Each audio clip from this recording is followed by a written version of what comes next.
Masigabong palakpakan ang pumuno sa bulwagan para sa kanya, ang Don Ismael ng bayan, ang santo, ang tagapagligtas ng mga mahihirap.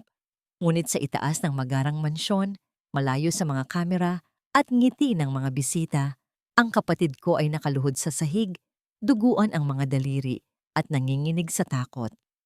Akala ko, umuwi ako sa isang paraiso. Nagkamali ako. Impyerno pala ang aking binalikan at ang sarili kong ina, ang gwardiya na may hawak ng susi sa pinto. Isang gabi, dalawang lihim, at isang pamilyang wawasakin ng katotohanan. Handa ka bang malaman ang totoong presyo ng utang na loob?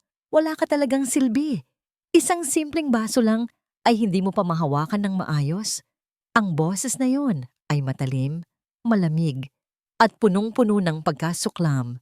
Isang tinig na hindi kailanman narinig ng mga tao sa labas ng mansyon. Ito ang unang sumalubong kay Atalena pagkatapos ng mahabang biyahe mula sa Maynila.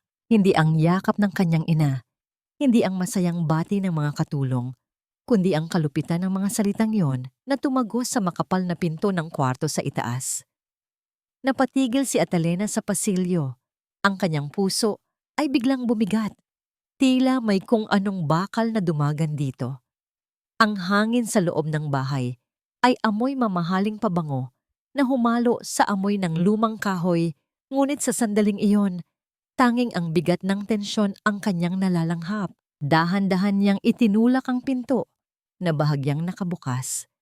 Ang tanawin sa loob ay agad na nagpabagsak sa kanyang pag-asa ng isang masayang reunion. Sa gitna ng malawak at marangyang kwarto, nakaluhod si Nerina. Ang kanyang bunsong kapatid na dati puno ng buhay at tawa, ngayon ay nakayuko sa sahig. Sa paanan nito ay nagkalat ang pira-pirasong kristal ng isang nabasag na baso. Ang tubig ay gumapang sa makinis na sahig na parang luha, ngunit hindi ang basag na baso ang nagpatigil sa paghinga ni Atalena, kundi ang nakita niyang takot sa mga mata ng kanyang kapatid. Nanginginig ang mga kamay ni Nerina habang pinupulot ang matatalim na bubog. May bahid ng dugo sa kanyang hintuturo, ngunit tila hindi niya ito iniinda. Ang kanyang buong atensyon ay nasa paglilinis ng kalat, na para bang ang bawat segundong lumilipas na naroon ang mga bubog ay isang kasalanang walang kapatawaran. Nerina! Tawag ni Atalena, ang kanyang boses ay basag at mahina. Biglang umangat ang ulo ni Nerina. Sa halip ng ngiti o ginhawa, isang matinding gulat ang rumihistro sa kanyang mukha. Para siyang isang maliit na hayop na nasukol sa sulok. Sa isang iglap, umatras siya at isiniksik ang sarili sa paanan ng kama. Yakap-yakap ang sarili na tila ba may kung anong panganib na dala ang pagdating ng kanyang ate. Ate! Bulong ni Nerina. Ngunit ang kanyang mga mata ay lumilipat-lipat mula kay Atalena patungo sa figura ng lalaking nakatayo sa may bintana. Si Don Ismael. Nakatalikod ito kanina. Ngunit nang marinig ang boses ni Atalena, dahan-dahan siyang humarap. Sa isang kisap mata, ang madilim na aura na bumalot sa kwarto ay naglaho. Ang kunot sa kanyang noo ay napalitan ng isang mainit at maamong nangiti. Ang parehong nangiti na nakikita sa mga poster ng kawanggawa sa buong bayan. Atalena, anak, nandiyan ka na pala. Masiglang bati ni Don Ismael na para bang wala siyang kinalaman sa takot na bumabalot sa silid. Lumapit ito at akmang yayakap habang ang kanyang mga mata ay mabilis na sumulyap kay Nerina na may halong babala. Pasensya na sa gulo. Alam mo naman itong kapatid mo, minsan ay masyadong clumsy. Nabasag niya ang paborito kong baso, pero ayos lang. Aksidente lang naman, hindi ba, Nerina? Hindi sumagot si Nerina.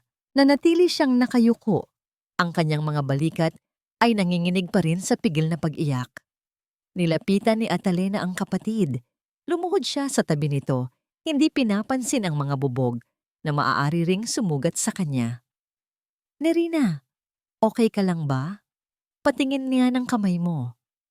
Akmang hahawakan niya ang braso ng kapatid upang tingnan ang sugat, ngunit mabilis na iniwas ni Nerina ang kanyang kamay. Ang pag-iwas na yon ay marahas, puno ng instinct na dumepensa. Huwag! I mean, okay lang ako ate. Malit lang to. Mabilis na sabi ni Nerina. Ang boses ay nanginginig, ngunit pilit na pinatatatag. Itinago niya ang kanyang mga kamay sa likod. At doon napansin ni Ate Lena ang isa pang bagay na hindi tugma sa sitwasyon. Naka-long sleeves na pajama si Nerina. Sa gitna ng matinding init ng tag-init sa Batangas, balot na balot ang kanyang katawan. Ang tela ay makapal, sapat para itago ang anumang nasa ilalim nito. Bakit ka nakaganyan, Nerina? Ang init-init. Nagtatakang tanong ni Atalena. Bago pa makasagot ang dalagita, sumingit na si Ismael. Nilalamig daw siya, Atalena. Baka masama ang pakiramdam. Hayaan na muna natin siya magpahinga. Halika na sa baba. Naghihintay na ang mami mo at si Rafael. Sayang ang handaan kung magmumukmok tayo dito. Hinawakan ni Ismael si Atalena sa balikat. Ang hawak ay mahigpit, masyadong mahigpit para sa isang simpleng pag-aaya. Ramdam ni Atalena ang bigat ng kamay na yon. Isang pahiwatig na hindi siya pwedeng tumanggi. Napilitan siyang tumayo. Ngunit ang kanyang mga mata ay nanatiling nakapako sa kanyang kapatid na ngayon ay mabilis na nagpupulot ng mga bubog upang hindi na mapagalitan muli. Sa hapagkainan, ang tanawin ay tila galing sa isang magazine ng perpektong pamilya. Ang mga pagkain ay masasarap, kare-kare, inihaw na pusit at lechon. Ngunit ang lasa ng pagkain ay tila abo sa dila ni Atalena. Si Rafael, ang kanyang asawa, ay tahimik na kumakain sa tabi niya. Ramdam ni Atalena ang tensyon sa balikat ng asawa. Kahit hindi ito nagsasalita, alam niyang naoobserbahan ni Rafael ang bawat kakaibang kilos sa bahay na ito. Ang kanilang ina, si Aling Letty, ay nakaupo sa kabisera katabi ni Don Ismael. Maganda pa rin ito, ngunit may kakaibang lamlam sa kanyang mga mata na pilit niyang tinatakpan ng makapal na makeup. Ang kanyang baso ng alak ay laging puno, at sa bawat lagok, tila mas lalo siyang lumalayo sa realidad. Masaya ako at nakauwi kayo, sabi ni Letty, ngunit ang kanyang tingin ay hindi diretso kay Atalena. Nakatingin siya sa kawalan o marahil iniiwasan niyang tumingin sa itaas kung nasaan si Nerina. Napakabait talaga ng Daddy Ismael ninyo. Siya ang nagpagawa ng kwarto niyo. Siya rin ang nagpa-cater nito. Wala yon, Letty, sagot ni Ismael. Sabay hiwa sa kanyang steak ng dahan-dahan at pulido. Ang tunog ng kutsilyo na humihiwa sa karne at tumatama sa porselanang plato ay lumikha ng isang nakakikilabot na ritmo sa pandinig ni Atalena. Pamilya tayo. At sa pamilya, nagtutulungan tayo. Di ba, Rafael? Nabalitaan ko na medyo matumal ang mga proyekto sa Maynila. Dito, marami akong maibibigay sa'yo. Naramdaman ni Atalena ang panlalamig ng kanyang mga kamay. Ito na naman, ang utang na loob, ang paboritong sandata ni Ismael. Biglang naramdaman ni Atalena ang isang mainit na palad na humawak sa kanyang nanginginig na kamay sa ilalim ng mesa. Si Rafael, mahigpit ang hawak nito, ang magaspang na palad ng isang manggagawa ay nagbibigay ng kakaibang seguridad. Hindi tumingin sa kanya si Rafael, nakatingin lang ito ng diretso kay Ismael, ngunit ang hawak na yon ay nagsasabing, nandito ako. Hindi ka nag-iisa. Nang matapos ang hapunan, hindi mapakali si Atalena. Ang larawan ni Nerina na nakaluhod sa sahig ay paulit-ulit na bumabalik sa kanyang isipan. Umakyat siya muli sa kwarto ng kapatid. Kumatok siya, ngunit walang sumagot. Dahan-dahan niyang pinihit ang seradura. Nakabukas ito. Madilim sa loob. Tanging ang liwanag ng buwan mula sa bintana ang nagbibigay ilaw. Tulog na si Nerina o nagtutulog-tulugan, nakabaluktot sa ilalim ng makapal na kumot. Lalabas na sana si Atalena nang may matapakan siyang matigas na bagay sa paanan ng kama. Yumuko siya at dinampot ito. Isang sketchbook. Luma na ito at medyo punit ang gilid. Alam niyang mahilig gumuhit si Nerina, kaya't napangiti siya ng mapait. Umaasang makita ang mga paborito nitong drawing ng mga bulaklak at dagat. Binuksan niya ang sketchbook sa huling pahina na may guhit. Ang nangiti sa labi ni Atalena ay unti-unting naglaho at napalitan ng kilabot. Wala doon ang dagat. Wala doon ang mga bulaklak. Ang nakaguhit ay isang maitim at magulong figura. Isang malaking halimaw na anino na may suot na Amerikana. Wala itong mga mata, ngunit meron itong napakalaking bibig na nakangiti. Isang ngiti na abot hanggang tainga, puno ng matatalim na ngipin. At sa loob ng bibig na yon, may isang maliit na batang babae na umiiyak. Unti-unting nilalamon ng kadiliman. Bumilis ang tibok ng puso ni Atalena. Ang dibdib niya ay parang pinupukpok ng martilyo. Dahil kilala niya ang nangiting iyon. Nakita niya ang nangiting iyon kanina lang sa hapagkainan. Ang ngiti ng demonyo sa drawing ay kaparehong-kapareho ng nangiti ni Don Ismael. Napahigpit ang hawak ni Atalena sa sketchbook. Ang katahimikan ng gabi ay biglang naging bingi at nakasusulasok. Sa kabilang kwarto, narinig niya ang tawanan ng kanyang ina at ni Ismael. Isang masayang tawanan na ngayon ay tunog ng isang bangungot. At sa sandaling iyon, alam na ni Atalena, ang paraiso ay isa lamang peke at makulay na pintura. At sa ilalim nito, ang kanyang kapatid ay naaagnas ng buhay. Ang umaga sa mansyon ni Don Ismael ay tila hindi dinadalaw ng totoong liwanag.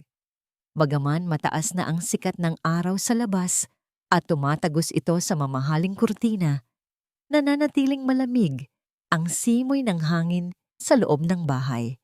Nagising si Atalena na mabigat ang dibdib. Ang imahe ng nakakatakot na drawing ni Nerina ay nakaukit pa rin sa kanyang isipan. Ang bawat sulok ng marangyang bahay na ito, na dati akala niya ay simbolo ng tagumpay ng kanyang ina, ngayon ay tila mga pader ng isang presuhan na nagbubulungan ng mga lihim na ayaw paawalan. Bumaba siya ng hagdan ng dahan-dahan. Ang kanyang mga yapak ay halos walang nalilikhang ingay sa makapal na karpet. Nais niyang makausap si Nerina ng sarilinan, malayo sa mapanuring mata ng kanilang ina at sa nakapanghihilakbot ng ngiti ng kanyang amayin. Ngunit pagtapak pa lang niya sa pasilyo patungo sa kusina, hinarang na siya ng matandang mayordoma na si Manang Ising. "Ma'am Atalena," bati nito sa isang tonong magalang ngunit may halong pagpipigil. "Nasa hardin po si Senyorito Ismael at ang mami ninyo. Hinihintay na po kayo sa almusal. Si Nerina po ay hindi makakasabay. Masama daw ang pakiramdam at kailangan ng bed rest." "Bed rest? Gusto ko siyang makita, Manang. Kapatid ko siya." Pagpupumilit ni Atalena. Akmang lalampas siya sa matanda, ngunit hindi ito gumalaw sa pwesto. Ang katahimikan sa pagitan nila ay puno ng tensyon. Sa mga mata ng katulong, nakita ni Atalena ang isang utos na hindi maaaring baliin. Utos na nanggaling sa pinakamataas na kapangyarihan sa bahay na ito. Sa hardin, nakahanda ang isang almusal na panghari. Ang lamesa ay puno ng prutas, sinangag, tapa at iba't ibang kakanin. Nakaupo si Don Ismael sa kabisera. Nagbabasa ng dyaryo habang humihit-hit ng mamahaling tabako. Ang usok nito ay gumuguhit ng kulay abong ulap sa hangin bago tuluyang maglaho. Si Rafael ay tahimik na nakaupo sa gilid. Ang kanyang mga kamay ay nakapatong sa kandungan, tila nagtitimpi. "Oh, nandyan na pala ang prinsesa natin," bati ni Ismael nang hindi ibinababa ang dyaryo. "Maupo kayo. Masama ang gising ng kapatid mo, kaya tayo na lang muna." Habang kumakain, ramdam ni Atalena ang bigat ng bawat subo. Tila may bara sa kanyang lalamunan. Si Rafael, sa kabilang banda, ay sinusubukang maging magalang, ngunit bawat galaw ni Ismael ay puno ng pagmamaliit. "Rafael, hiho!" biglang sabi ni Ismael. Ibinaba ang tinidor na lumikha ng matinis na tunog sa porselanang plato. May kinuha itong maliit na kahon mula sa bulsa at idinausdos ito sa ibabaw ng mesa patungo kay Rafael. Regalo ko sa'yo. Rolex yan. Alam mo, sa mundo ng negosyo mahalaga ang oras at sa nakikita ko sa trabaho mo bilang electrician sa Maynila, mukhang marami kang sinasayang na oras sa kakarampot na kita. Napahinto si Rafael.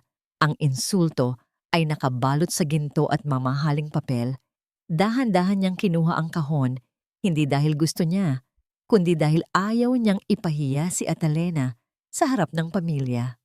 Salamat po, Tito, sagot ni Rafael ng mahinahon, bagaman nakita ni Atalena ang paghigpit ng panga ng kanyang asawa. Ang pagtitimpi ni Rafael ay isang uri ng sakripisyo. Tinatanggap niya ang mga pasaring para sa kapayapaan ng asawa. Ismael naman, hayaan mo na ang mga bata. Singit ni Aling Letty. Ngunit ang boses niya ay walang diin. Tawa lang ito, nang tawa na parang isang basag na kampana. Pilit na pinagagaan ng mabigat na hangin. Rafael, pagpasensyahan mo na ang daddy niyo. Gusto lang niya kayong umasenso.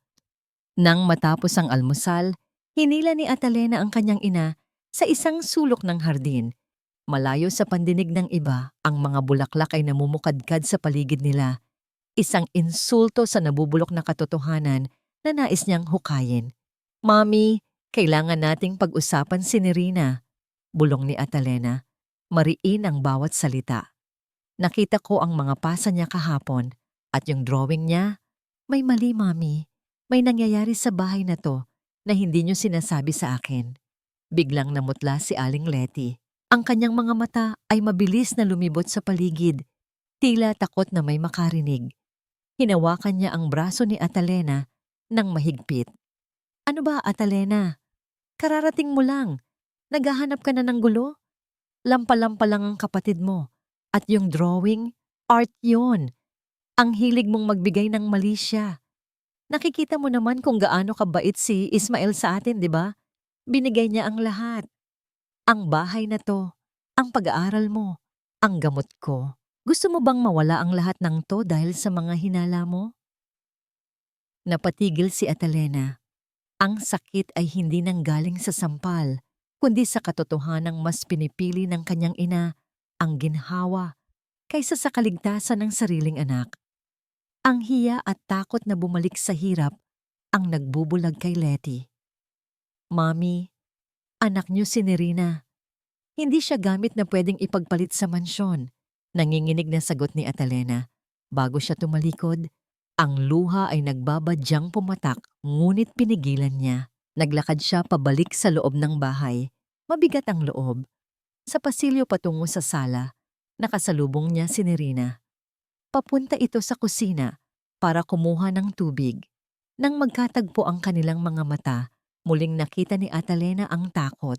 Ngunit sa pagkakataong ito, may kasama itong desperasyon.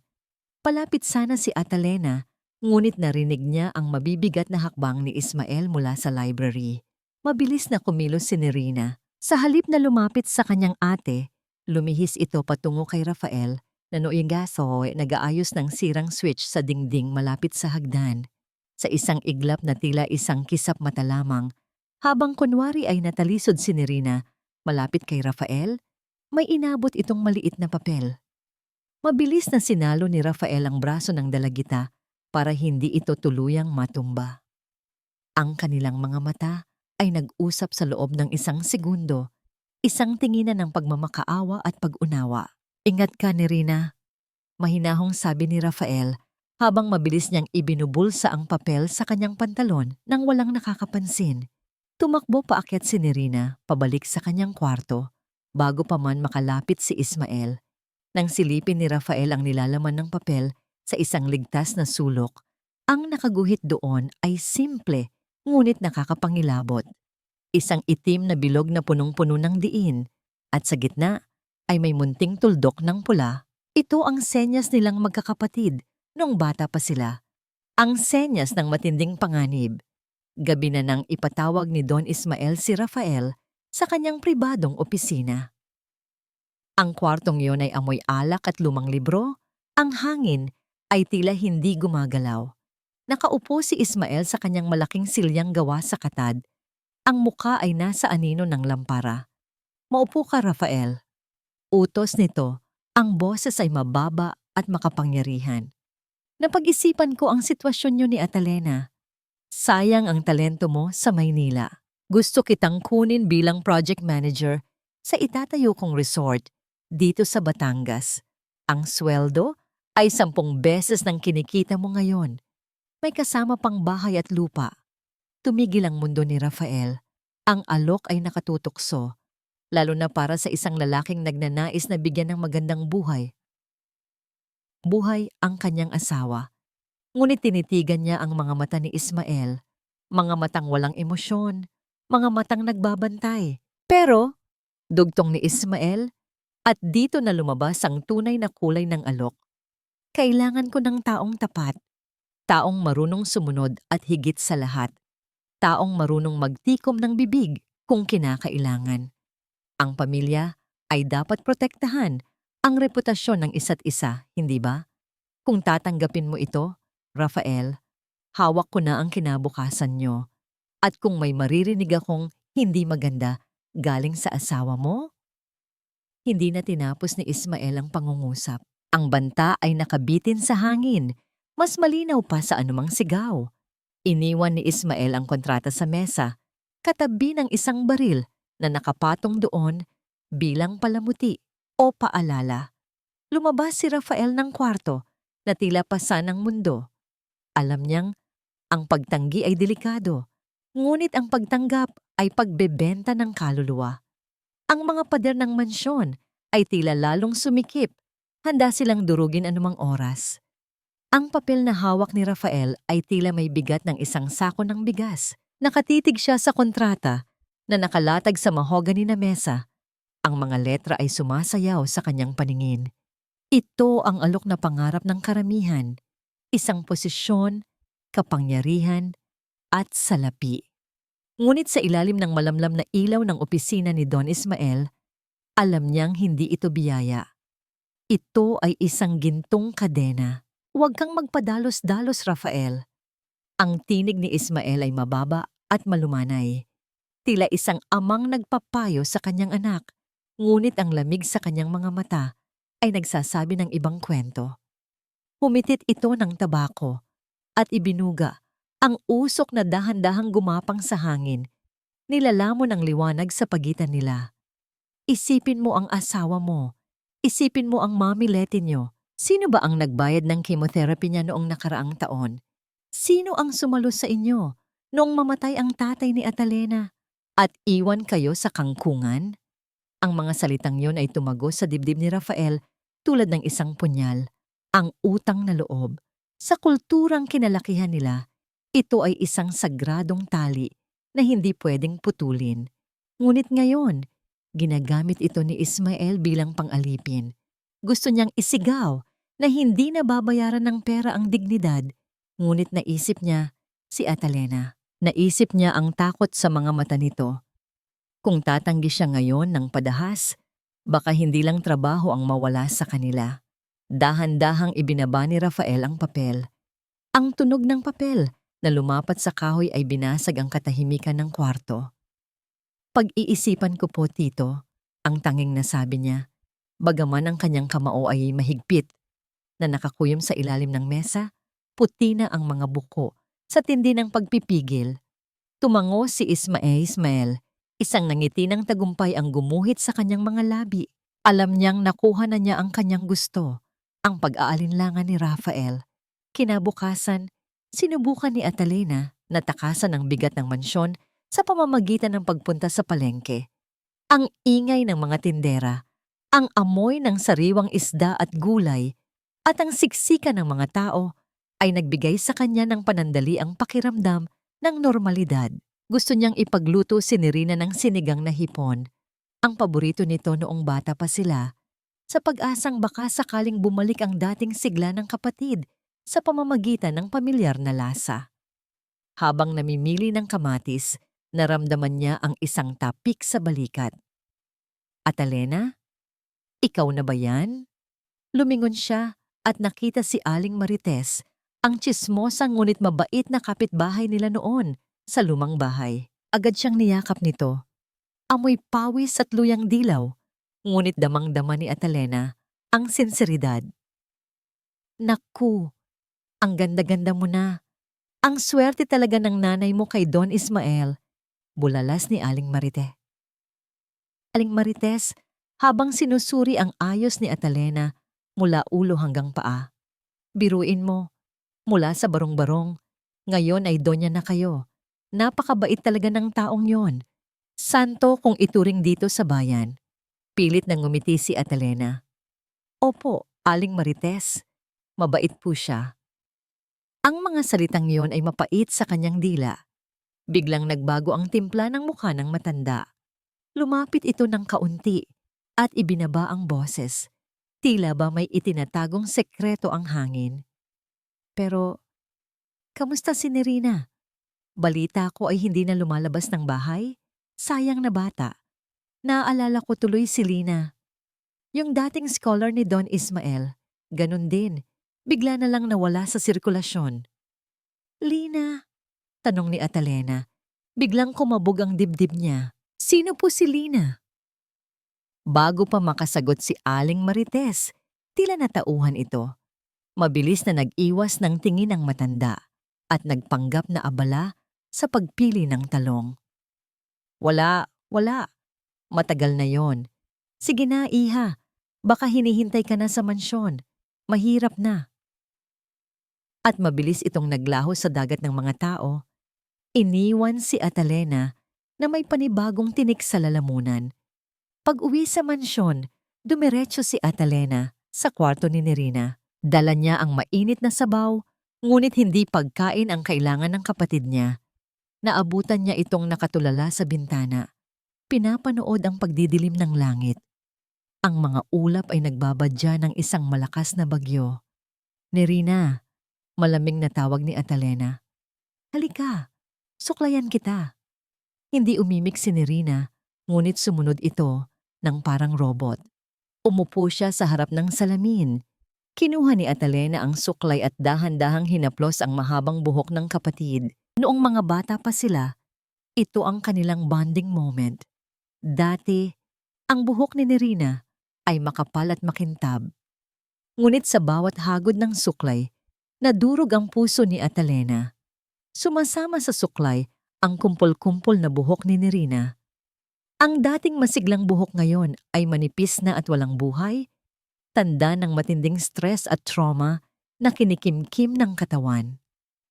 Napansin din ni Atalena ang panginginig ng balikat ng kapatid sa tuwing madadampian ng kanyang kamay ang leeg nito. Ang katawan ni Nerina ay natuto ng matakot sa anumang uri ng haplos kahit na ito ay galing sa pagmamahal. Tinitigan ni Atalena ang refleksyon ng kapatid sa salamin. Ang mga mata ni Nerina ay walang laman, walang luha, walang galit, tanging isang malalim na kawalan. Hindi napigilan ni Atalena ang pagtulo ng sarili niyang luha. Tahimik siyang umiyak sa likuran ng kapatid. Pinipigilan ang paghikbi upang hindi makadagdag sa takot nito. Gusto niyang yakapin ito ng mahigpit at sabihing, ililigtas kita. Ngunit alam niyang sa bahay na ito, ang mga dingding ay may tenga. Ate, basag na tinig ni Nerina, hindi ito lumingon. Umalis na kayo ni Kuya Rafael, parang awa mo na. Hindi kita iiwan, madiing bulong ni Atalena. Pinunasan ng luha. Hinding-hindi na. Kinagabihan, bumuhos ang malakas na ulan. Ang langit ay tila nagngangalit. Ang dagundong ng kulog ay yumanig sa buong mansyon. Ang kidlat ay paminsan-minsang pumuputol sa dilim, nagbibigay ng nakakatakot na anino sa mga puno sa labas. Hindi makatulog si Atalena. Ang babala ni Aling Marites at ang panginginig ni Nerina ay nagpapaikot-ikot sa kanyang isipan. Bumangon siya, balisa. Kailangan niyang siguraduhin na ayos lang si Nerina. Kailangan niyang tabihan ito ngayong gabi. Dahan-dahan siyang naglakad sa madilim na pasilyo. Ang tunog ng ulan na humahampas sa bubong ay sapat na upang takpan ang kanyang mga yapak. Pagdating niya sa pinto ng kwarto ni Nerina, nakaramdam siya ng kakaibang lamig. Nakaawang ang pinto. Itinulak niya ito ng tuluyan. Ang inaasahan niyang makita ay ang kapatid na natutulog ng mahimbing. Ngunit walang tao sa kama. Ang kumot ay nakalukot at ang unan ay nasa sahig. Ang kurtina ay marahas na hinahampas ng hangin. Nakabukas ang bintana. Ang ulan ay pumapasok sa loob. Binabasa ang sahig kung saan nakatayo si Atalena. "Nerina?" Tawag niya. Ang boses ay puno ng panik. Walang sumagot kundi ang hiyaw ng hangin at ang walang humpay na pagbagsak ng ulan. Lumapit siya sa bintana at dumungaw sa labas. Madilim at madulas ang bubong sa ibaba. Ang mansyon ay napapaligiran ng matataas na pader. Ngunit sa gitna ng bagyo, ang kanyang kapatid ay naglaho na parang bula. Ang takot na naramdaman ni Atalena ay hindi na lamang para sa kaligtasan ni Nerina mula kay Ismael. Ngayon, ang kalaban nila ay ang gabi, ang bagyo, at ang desperasyon ng isang batang mas gugustuhin pang suungin ang dilim at lamig kaysa manatili ng isa pang gabi sa ilalim ng bubong ng kanyang tagapagligtas.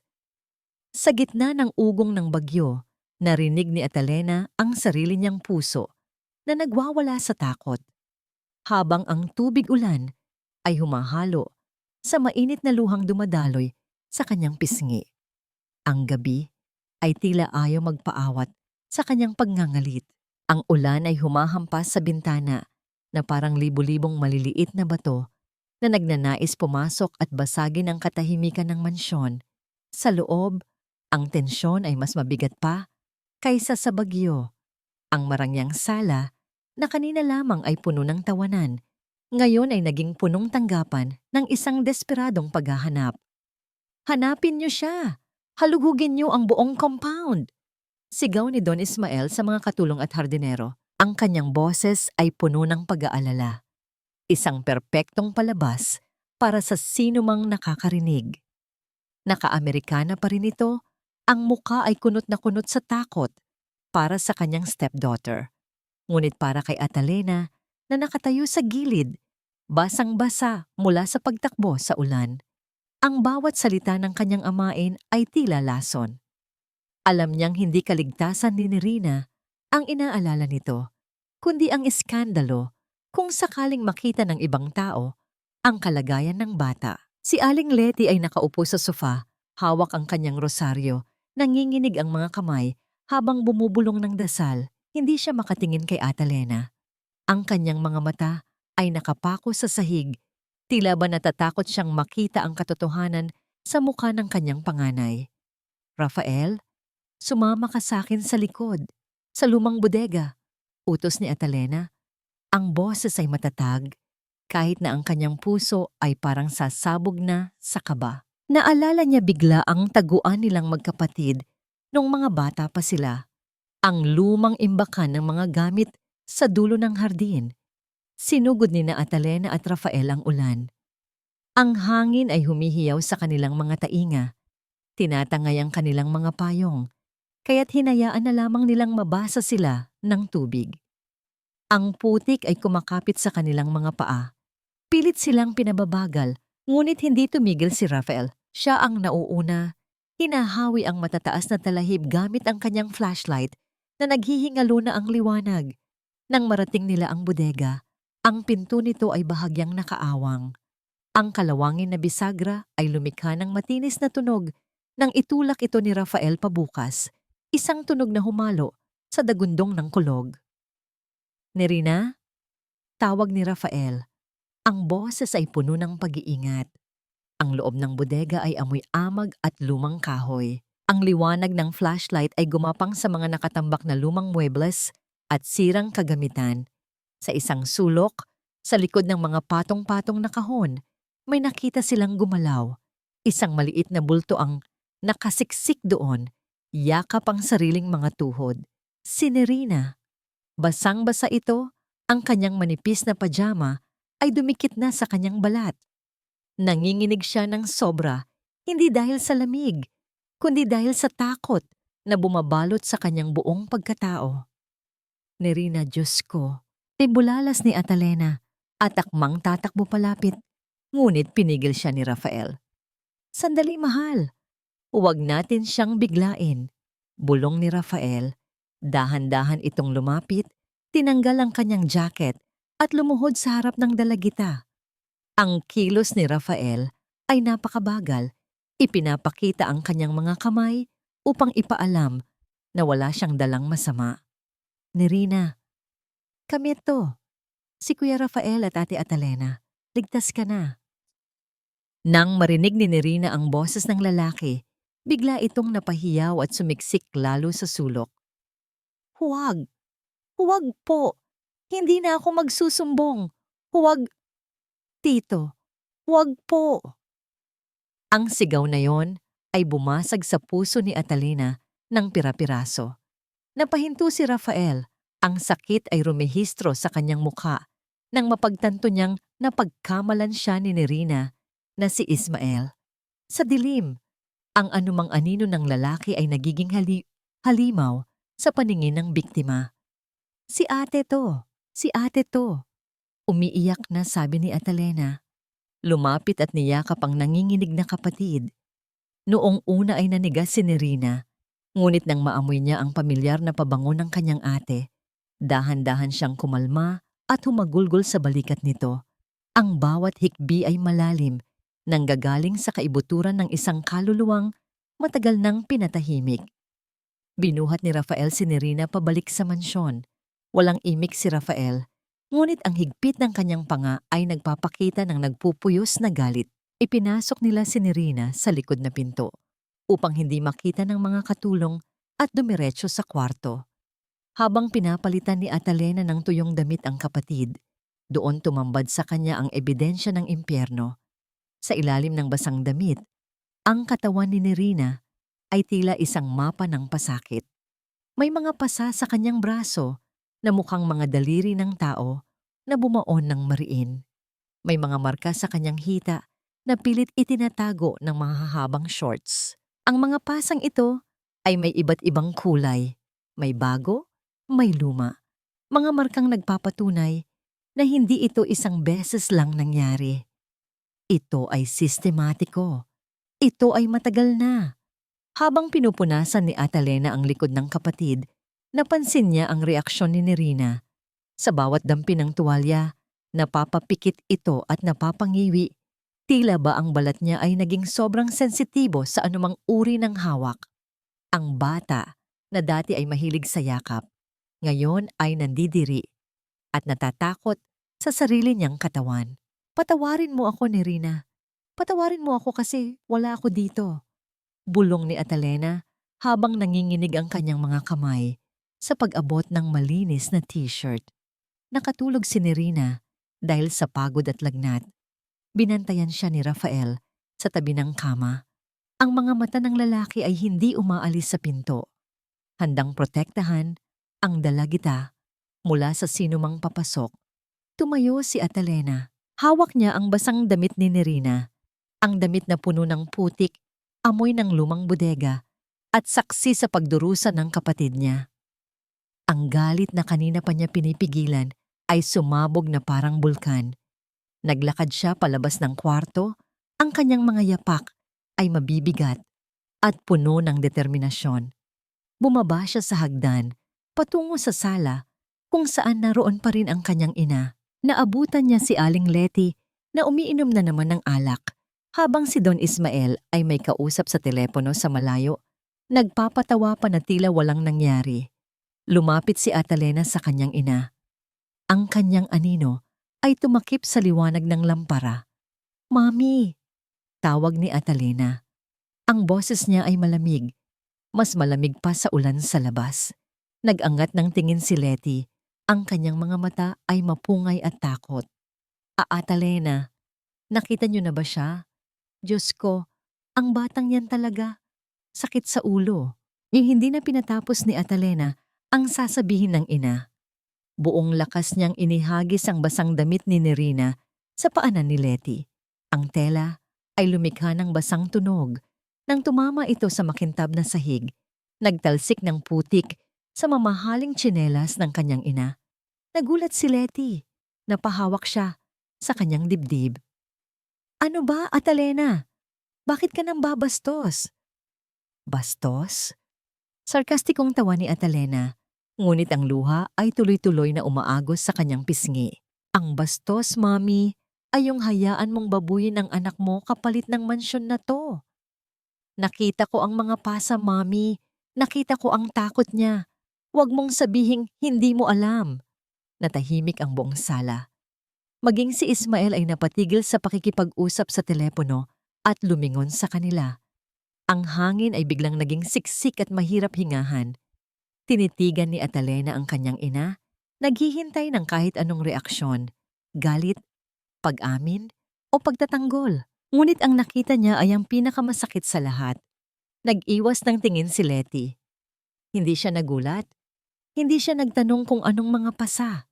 Sa halip, kinuha niya ang kanyang baso at uminom muli. Nanginginig ang kamay. Pilit na nilulunod ang katotohanan sa alak. Ang pananahimik na yon ay kumpirmasyon. Alam niya. Alam ng sarili niyang ina ang lahat. At pinili nitong pumikit. Sa sandaling iyon, naramdaman ni Atalena na siya ay tuluyang naulila. Buhay pa ang kanyang ina, ngunit ang nanay, nakilala niya at nagmahal sa kanila noon ay matagal nang namatay sa loob ng bahay na ito. At habang nakatayo siya doon, basang-basa at wasak ang puso. Naramdaman niya ang malamig na tingin ni Don Ismael sa kanyang likuran. Isang tingin na nagsasabing ang digmaan ay nagsisimula pa lamang.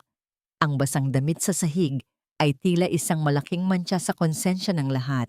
Ang putik nito ay kumalat sa mamahaling tiles. Isang maruming katotohanan na hindi na maaaring walisin at itago sa ilalim ng alpombra. Ang katahimikan sa sala ay mabigat at nakakabingi. Pinutol lamang ng mahinang pagpatak ng ulan sa labas at ng naghahabol na paghinga ni Atalena. Tinitigan ni Letty ang damit na parang isang ahas na handang tumuklaw sa kanya. Ang kanyang mukha, na kanina'y pinipilit na maging masaya, ngayon ay mistulang isang maskarang nababasag. Ang kanyang mga labi ay nanginginig, ngunit walang salitang lumalabas. "Sumagot ka, Mami!" Sigaw ni Atalena. Ang kanyang boses ay umalingaw-ngaw sa buong kabahayan, puno ng sakit at pagtatampo. Nakita niyo ba o hindi? Dahil kung hindi, bulag kayo.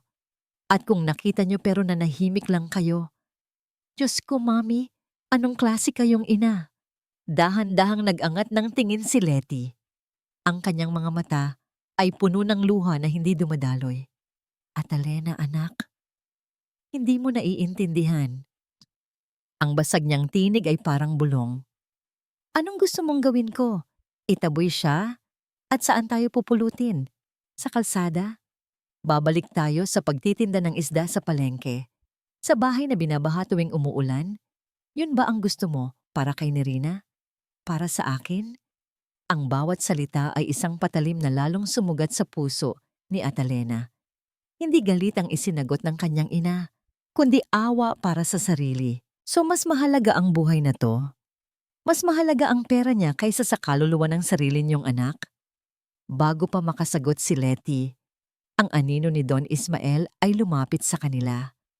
Ang kanyang mga yapak sa sahig ay mabagal at may awtoridad. Hindi siya sumisigaw. Hindi niya kailangang sumigaw. Ang kanyang presensya pa lang ay sapat na para palamigin ang buong silid. "Tumigil ka na, Atalena." Ang boses ni Ismael ay kalmado, ngunit may diin na parang bakal. Lumapit siya kay Letty at inakbayan ito. Isang kilos ng pag-aari at pagprotekta na nagpabilis ng dugo ni Atalena sa galit. "Pagod lang kayo.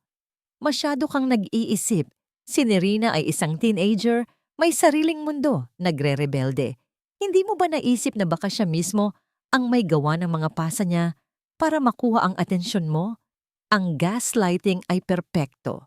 Ang pagbaliktad sa sitwasyon ay mabilis at walang awa." Ipininta ni Ismael si Nerina bilang isang sinungaling at si Atalena bilang isang hysterikal na panganay na walang utang na loob.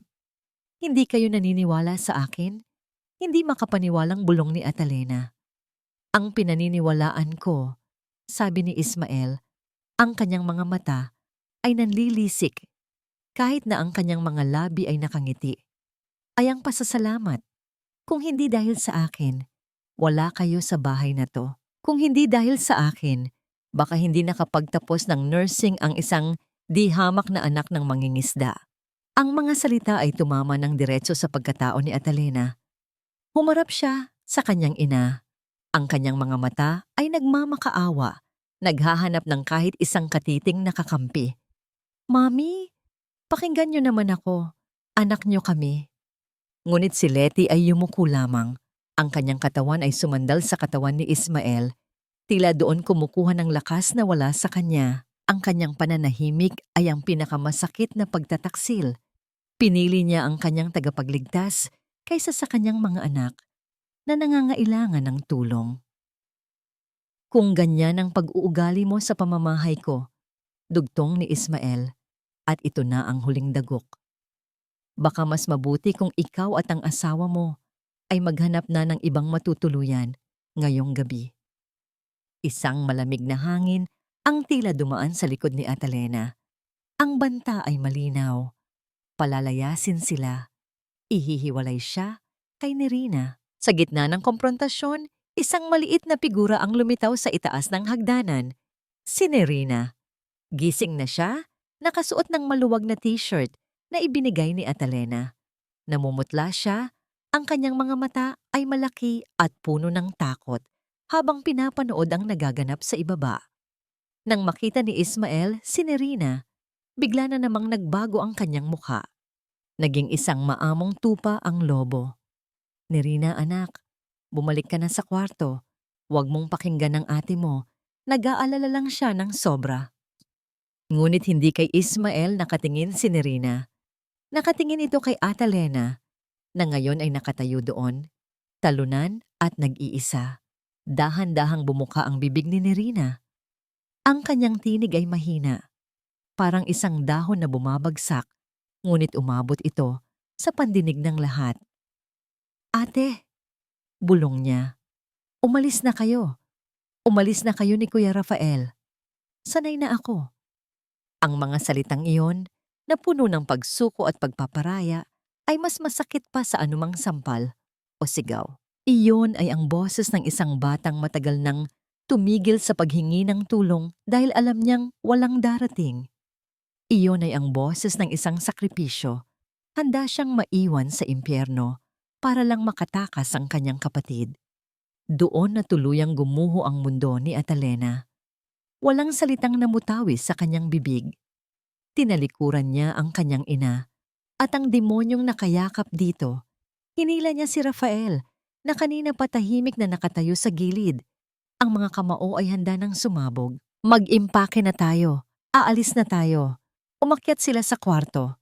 Ang bawat hakbang ni Atalena sa hagdan ay tila may bigat ng 1,000 taon. Ang kanilang mga gamit ay mabilis nilang inilagay sa maleta. Walang nagsasalita. Tanging ang tunog ng mga damit na inilalapag sa bag at ang patuloy na pag-iyak ng langit sa labas ang maririnig. Nang handa na sila, bumaba si Rafael upang ihanda ang kanilang lumang kotse. Naghintay si Atalena sa may pinto. Sinusulyapan ang hagdanan, umaasa pa rin sa isang himala na baka sakaling bumaba ang kanyang ina at pigilan sila. Ngunit wala. Tanging ang malamig na katahimikan ang kanyang kasama. Ilang sandali pa, bumalik si Rafael. Ang mukha niya ay madilim. Mas madilim pa sa gabi sa labas. Walang bakas ng ulan sa kanyang damit, ibig sabihin ay hindi siya nakaalis ng garahe. Bakit, anong nangyari? Kinakabahang tanong ni Atalena. Tinitigan siya ni Rafael. Ang kanyang mga mata ay puno ng galit at pagkagapi. Hindi tayo aalis ngayong gabi. Anong ibig mong sabihin? Ayaw umandar? Umiling si Rafael. Ang kanyang boses ay mababa at puno ng pait. Hindi. Sinadya ito. Anong sinadya? May pumutol ng mga kable sa makina at binutas niya ang 2 gulong sa harap. Sagot ni Rafael. Hindi tayo makakaalis. Nakakulong tayo dito. Napatingin si Atalena sa bintana sa itaas. Sa likod ng mamahaling kurtina ng opisina ni Don Ismael, Nakita niya ang isang anino ng lalaking nakatayo. Hindi niya maaninag ang mukha nito, ngunit alam niyang nakangiti ito. Ang nangiti ng isang hari na matagumpay na naisaklolo ang kanyang mga bihag sa loob ng kanyang gintong hawla. Ang mansyon ay naging isang malawak at magandang kulungan. Ang araw ay sumikat tulad ng dati, ngunit ang liwanag nito ay hindi na makatago sa bigat ng hanging bumabalot sa loob. Ang dating masayang tawanan ng mga katulong ay napalitan ng mga pabulong na usapan at nag-iiwasang tingin. Ang bawat isa ay gumagalaw na parang mga anino, takot na makalikha ng anumang ingay na maaaring makapukaw sa galit ng halimaw na nag-aabang sa kanyang opisina.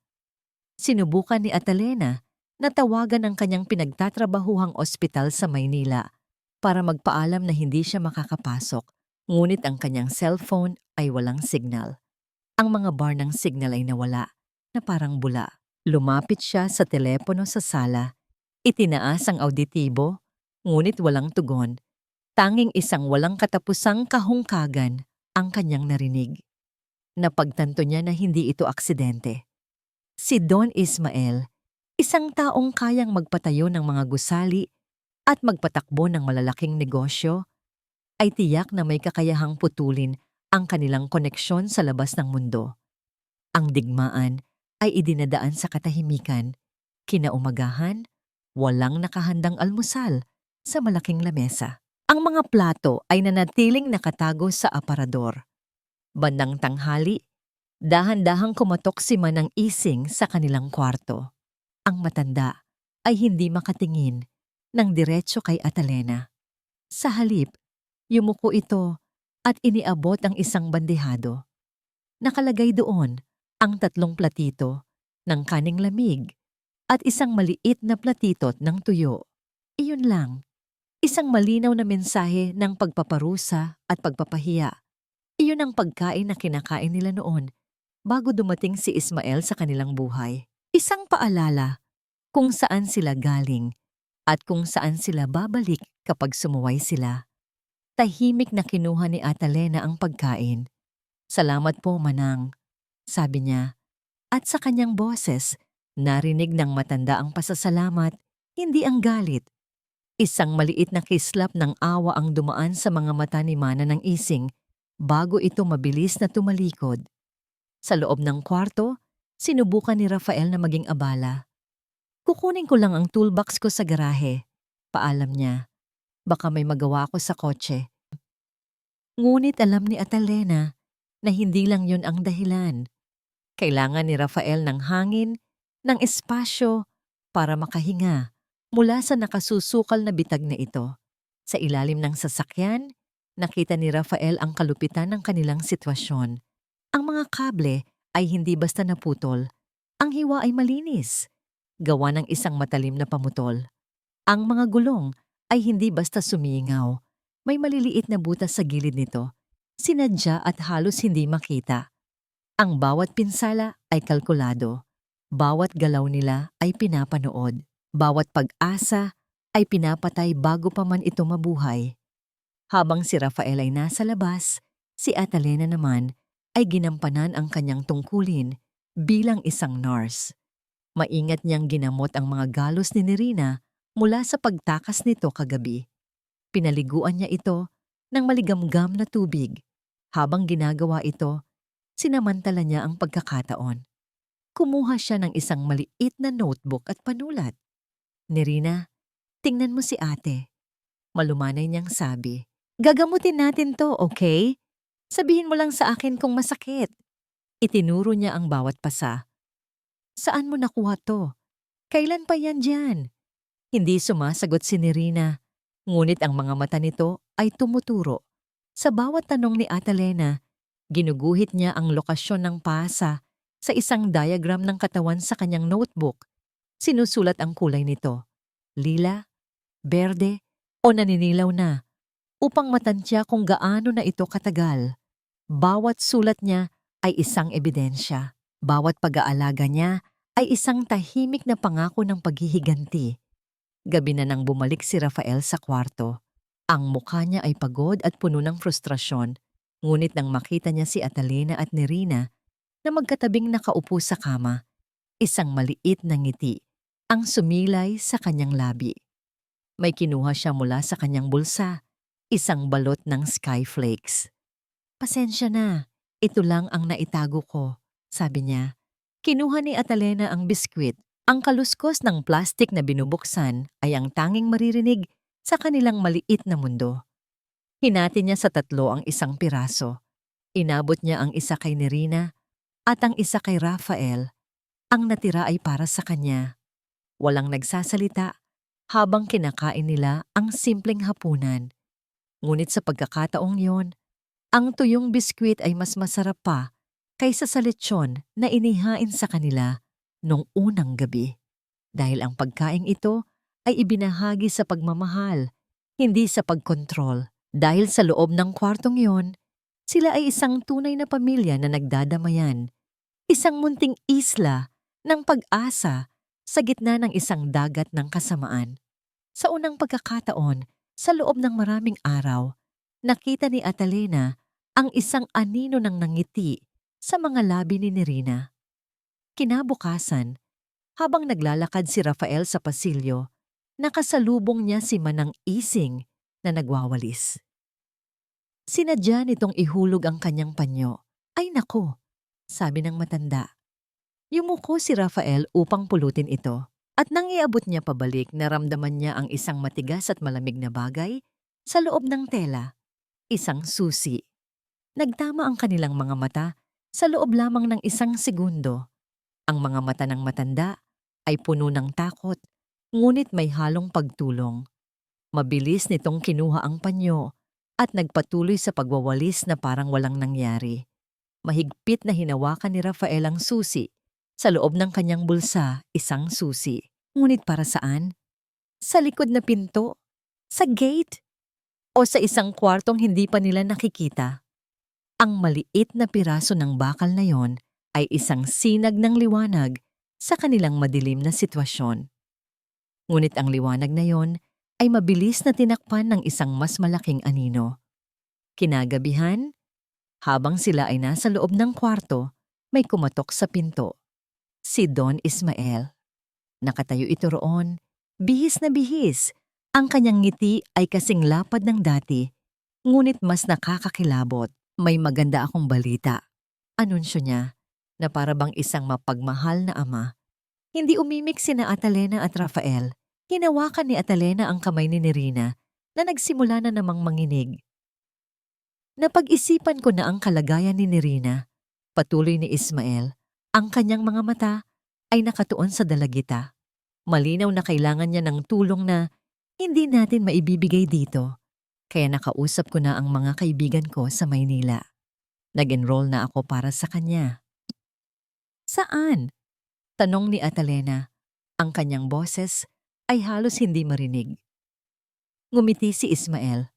Ang nangiting iyon ang pinakanakakatakot sa lahat ng nangiti na nakita ni Atalena. "Sa isang espesyal na boarding school sa Manila. Isang lugar para sa mga batang may pinagdadaanan sa isip," paliwanag niya. "Doon, matutulungan siyang gumaling. Bukas na bukas ng umaga, susunduin siya." Ang hangin ay tila nawala sa baga ni Atalena. Isang espesyal na eskwelahan, isang institusyon, isang lugar kung saan ikukulong si Nerina, palalabasin na baliw, at tuluyang ilalayo sa kanya magpakailanman. Ang bitag ay nagsara. Ang oras nila ay paubos na. Ang oras ay gumagapang ng napakabagal. Ang bawat segundo ay tila isang taon. Sa labas ng bintana, ang buwan ay bilog at maliwanag. Ngunit ang liwanag nito ay tila isang pahiwatig lamang ng panganib, hindi ng pag-asa. Kinabukasan, susunduin si Nerina. Bukas, tuluyan siyang ilalayo sa kanila. Ikukulong sa isang lugar kung saan ang kanyang sakit ay ibabasura bilang kabaliwan. Kailangan nilang kumilos ngayong gabi. Walang ibang pagkakataon. Sa loob ng kanilang kwarto, si Atalena, Rafael at Nerina ay nakaupo sa sahig. Ang liwanag ay galing lamang sa isang mahinang lampara na itinago sa ilalim ng mesa, baka sakaling may sumilip mula sa labas. Ang mga anino ay sumasayaw sa dingding, tila mga multo ng kanilang mga takot. Gagamitin natin ang susi ni Manang Ising, bulong ni Rafael. Ang kanyang boses ay halos hindi marinig. Ipinakita niya ang maliit na susi na sinadya niyang ibulsa. Ang likod na pinto ng bakuran, hindi masyadong binabantayan doon. Pero paano ang kotse? Tanong ni Atalena. Ang kanyang puso ay kumakabog ng malakas. May nakita akong lumang motorsiklo sa bodega. Baka sakaling mapaandar ko pa, sagot ni Rafael. Pwedeng dalawa lang ang makasakay ni Rina, ikaw at si Ate Atalena. Ako na ang bahala rito sa mansyon. Babalik ako para balikan si Mami at para magpaliwanag sa mga Nang marinig iyon ni Atalena, napatingin siya sa asawa. Ang ideya na iwan si Rafael sa kamay ni Ismael ay hindi niya matanggap. Hindi! Sasama tayo, Rafael. Hindi kita iiwan. Mahal, ito na ang tanging paraan. Pilit ni Rafael. Hinawakan niya ang kamay ni Atalena. Ang kanyang mga mata ay puno ng determinasyon. Kailangan nating iligtas si Nerina. Kung makatakas kayo at makahingi ng tulong, mas malaki ang laban natin. Aalagaan ko ang sarili ko. Pangako. Para kay Atalena, ang paghihiwalay sa kanyang asawa sa gitna ng panganib ay isang bahagi ng puso niya na inaalis. Ngunit nang makita niya ang mga mata ni Nerina na ngayon ay nakatitig sa kanya, puno ng pag-asa na noon ay matagal nang nawala, alam niyang wala siyang ibang pagpipilian. Maghanda na tayo, sabi ni Atalena. Ang kanyang tinig ay may bahid ng sakit. Ang mga gamit nila ay kakaunti. Isang maliit na bag ng mga damit, ang notebook ni Atalena na puno ng mga detalye ng pasa ni Nerina at ilang importanteng dokumento. Nagbihis sila ng itim para mas madaling makapagtago sa dilim. Nagpaalam muna si Atalena sa kanyang ina. Dahan-dahan siyang lumabas ng kwarto. Ang kanyang mga yapak ay hindi nalikha ng anumang ingay sa makapal na karpet. Ang kwarto ni Letty ay madilim, ang ilaw ay patay. Malamang ay tulog na ito o nagpapanggap.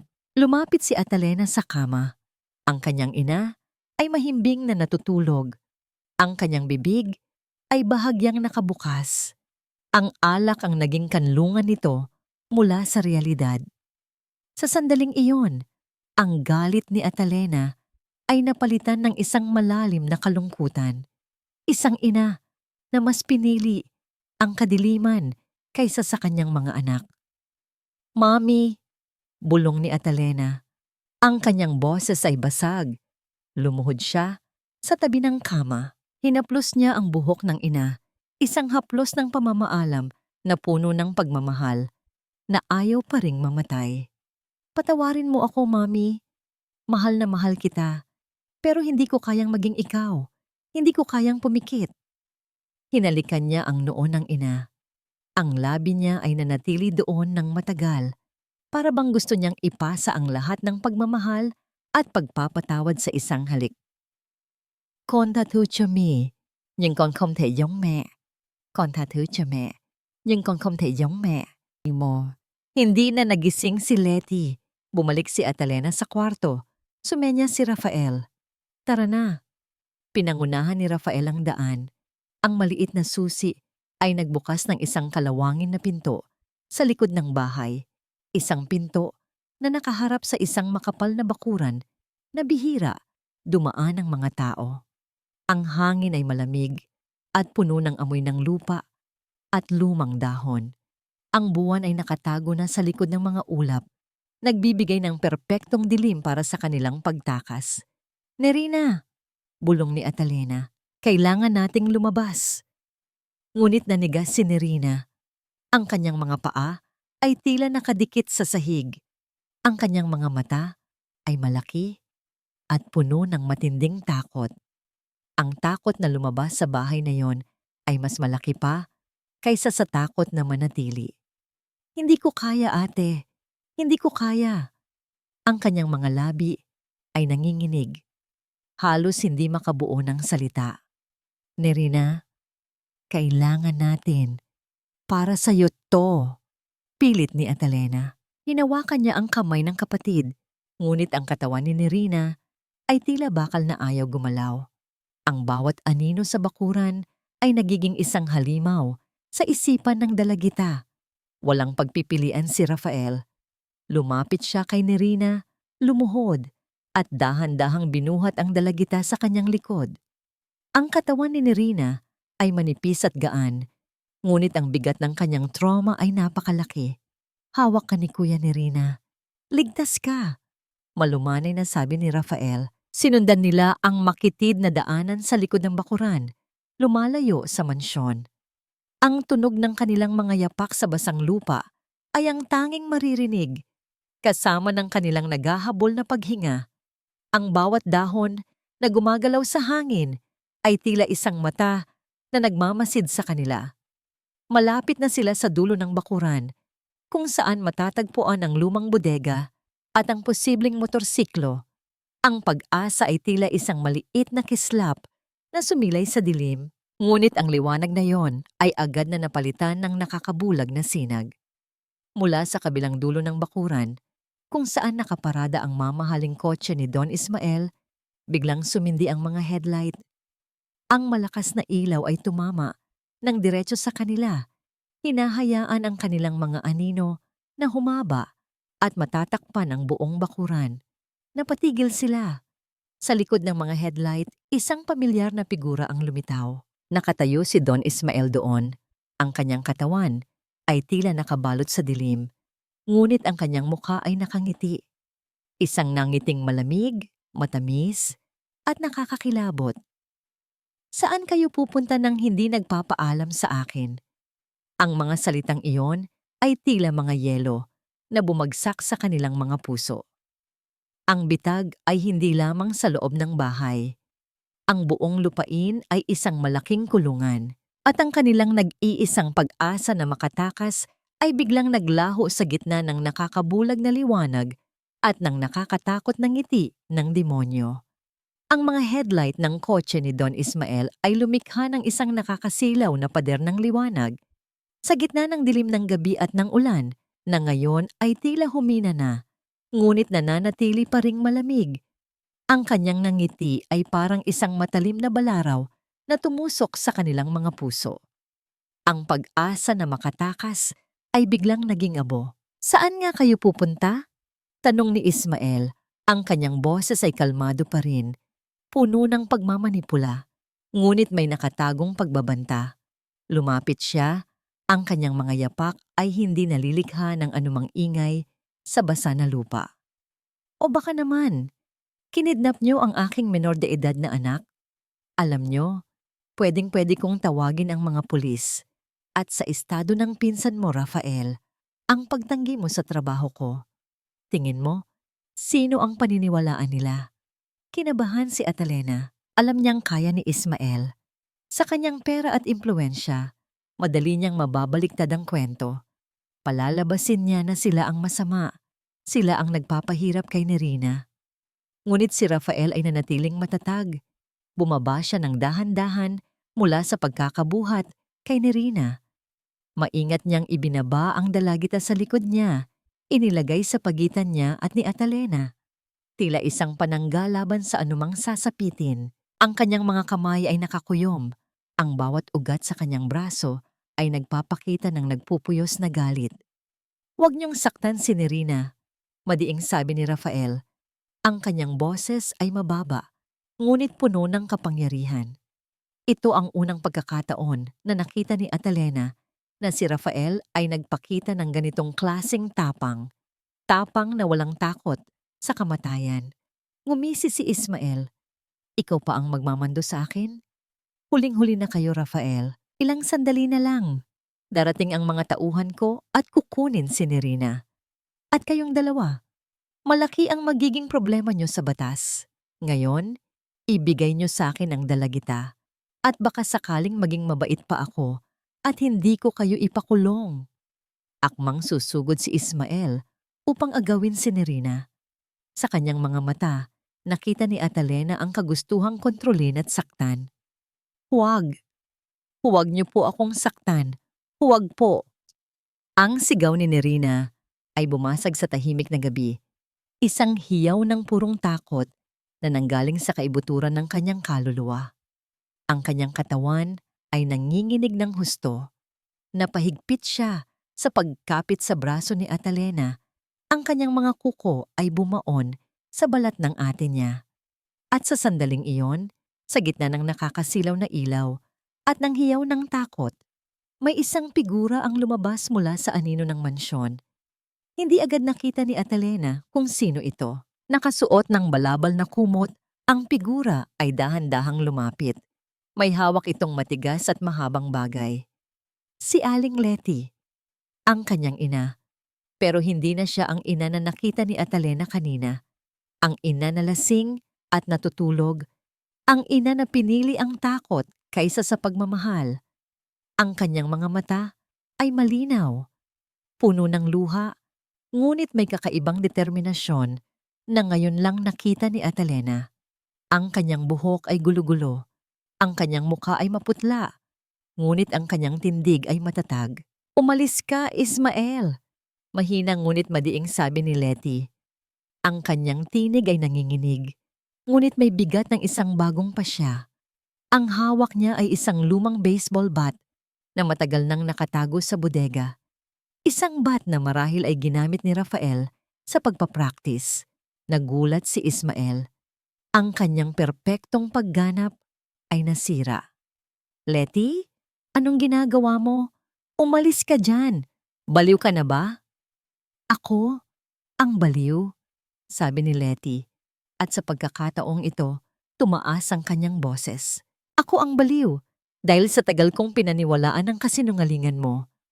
Ako ang baliw, dahil sa tagal kong kinimkim ang sakit ng mga anak ko, para lang sa kayamanan na to. Tumalikod siya kay Ismael at humarap sa kanyang mga anak. Ang kanyang mga mata ay puno ng pagsisisi, ngunit puno rin ng pagmamahal. Atalena, Rafael, Nerina, patawarin niyo si Mami. Patawarin niyo ako. At sa isang iglap na tila isang pelikulang bumagal, itinaas ni Letty ang kanyang bat. Hindi niya ito itinama kay Ismael. Sa halip, buong lakas niyang inihampas ang bat sa harapan ng kotse ni Ismael. Isang matalim na tunog ng pagbasag ang pumutol sa gabi. Ang headlight sa kaliwa ay nabasag, ang mga piraso ng salamin ay lumipad sa hangin tulad ng mga bituin na nabasag. Ang ilaw ay kumislap-kislap, tila sumisigaw ng sakit bago tuluyang mamatay. Nagulat si Ismael. Letty, anong ginagawa mo? Ang kotse ko. Ngunit hindi tumigil si Letty. Itinaas niya muli ang bat at sa pagkakataong ito, inihampas niya sa kabilang headlight. Muling nagkaroon ng matalim na tunog at ang ikalawang ilaw ay namatay din. Inilubog ang bahagi ng bakuran sa dilim. Takbo! Takbo na mga anak ko! Sigaw ni Letty. Ang kanyang boses ay ngayon ay puno ng paghihimagsik. Itinulak niya si Rafael at Atalena. Ang kanyang mga mata ay nanatili kay Ismael, isang pader ng pagmamahal na handang mamatay para sa kanyang mga anak. Nang makita ni Ismael na tumatakbo na ang kanyang mga bihag, napuno siya ng galit. Ngunit hinarangan siya ni Letty, hawak ang bat sa kanyang mga kamay, handang ipagtanggol ang kanyang mga anak. Bitawan mo ako, Letty! Sigaw ni Ismael. Hindi na! Hinding-hindi na! Sagot ni Letty. Ang kanyang mga mata ay naging dalawang siga ng apoy. Hindi nag-aksaya ng panahon sina Atalena at Rafael. Binuhat muli ni Rafael si Nerina. Tumakbo sila patungo sa kung saan, papalayo sa mansyon, papalayo sa halimaw, at papalayo sa nakakasilaw na ilaw ng pagmamanipula. Sa kanilang pagtakbo, narinig ni Atalena ang sigaw ni Ismael, puno ng galit at pagkatalo. Narinig din niya ang tunog ng katawan na bumagsak sa lupa, ang katawan ng kanyang ina. Ngunit hindi na siya lumingon. Hindi niya magawa. Kailangan niyang iligtas si Nerina. Kailangan niyang dalhin ang kapatid niya sa ligtas. Ang dilim ng gabi, ang ulan, at ang malawak na kalsada ay nagsilbing saksi sa kanilang pagtakas. Ang puso ni Atalena ay puno ng pighati para sa kanyang ina, ngunit puno rin ng isang bagong pag-asa. Pag-asa na ang tunay na ina ay nagising mula sa kanyang mahabang pagtulog. Ang bilis ng kanilang pagtakbo ay parang isang panaginip na puno ng takot. Ang hangin ay humahampas sa kanilang mga mukha, ngunit ito ang hangin ng kalayaan. Hindi nila alam kung saan sila patungo, ngunit alam nila na papalayo sila sa impyerno. Si Rafael ay mabilis na nagmamaneho ng lumang motorsiklo na milagrosong umandar matapos ang mabilis niyang pag-aayos sa bodega, habang si Nerina ay nakayakap ng mahigpit sa likod ni Atalena. Ang kanyang mukha ay nakasubsob sa balikat ng ate, pilit na itinatago ang sarili mula sa mundo. Nang marating nila ang bayan ng San Miguel, sa kabilang probinsya ng Batangas, huminto si Rafael sa isang maliit na bahay na may hardin na punong-puno ng sampagwita. Ito ang bahay ni Elena, isang matalik na kaibigan ni Atalena noong kolehiyo, na isa na ring nurse sa lokal na hospital. Ang kanilang pagkikita ay puno ng luha at yakap, at sa mga mata ni Elena, nakita ni Atalena ang pag-unawa. "Sige, pasok na kayo," sabi ni Elena. Ang kanyang boses ay puno ng pag-aalala habang pinagmamasdan ang namumutla at nanginginig na si Nerina. "Ligtas kayo dito." Sa loob ng maliit ngunit malinis na bahay ni Elena, sa wakas ay nakahanap sila ng kapayapaan. Pinahiga ni Atalena si Nerina sa kama. Ang dalagita ay pagod na pagod. Hindi nagtagal. Nakatulog na ito. Isang mahimbing na tulog na matagal nang hindi niya nararanasan. Walang panginginig. Walang pagre-rebelde ng katawan. Tanging ang malalim at regular na paghinga. Sa unang pagkakataon sa loob ng maraming araw, nakita ni Atalena na si Nerina ay tila bumalik sa pagkabata. Isang inosenteng bata na natutulog ng mahimbing. Habang nagpapahinga si Nerina, isinalaysay ni Atalena ang lahat kay Elena. Mula sa pagiging mapanlinlang ni Don Ismael, sa pananahimik ng kanyang ina, hanggang sa pagkadiskubre ng mga pasa ni Nerina, ang bawat detalye ay lumabas. Puno ng sakit at hinanakit, si Elena ay nakinig ng tahimik. Ang kanyang mga mata ay puno ng lungkot. "Kilala ko si Don Ismael," sabi ni Elena. "Malakas ang kapit niya dito. Maraming tao ang may utang na loob sa kanya. Pero hindi ibig sabihin na walang makakatulong sa inyo. May kakilala ako sa isang women's rights group dito. Dati siyang abogada na ngayon ay nagbibigay ng legal aid sa mga biktima ng abuse." "Abogada?" tanong ni Rafael. Ang kanyang tinig ay may bagong pag-asa. "Oo, ang pangalan niya ay Eliza Montoya. Isang matapang na babae," sagot ni Elena. Kinabukasan, habang nasa kainan sila, niluto ni Rafael ang sinigang na hipon gamit ang mga sangkap na dala ni Elena. Ang amoy ng maasim at mainit na sabaw ay pumuno sa maliit na kusina. Isang amoy na nagbigay ng ginhawa. Isang simpleng hapunan, ngunit ito ang pinakamasarap na hapunan na kanilang natikman sa loob ng mahabang panahon. "Kain na tayo, Nerina," malumanay na sabi ni Atalena.